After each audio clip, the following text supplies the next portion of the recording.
To open your pop-top roof, you've got these two locks on each side. So the first one, you just gently pull the red tag off.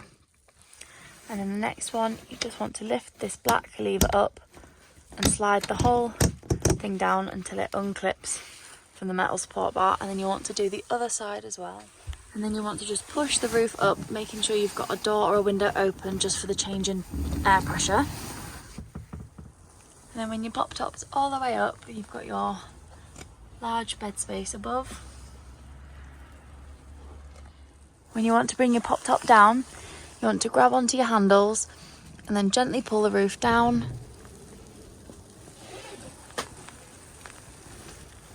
And then when it gets to a certain point, keep a hold of it and just pull all the canvas in. And you want to tuck in the canvas behind your two locks. And then once your canvas is behind your locks, you can pull the ratchet up, make sure it's clipped behind the metal, and then you can ratchet the roof nice and tightly, and also put the other lock on just to be sure.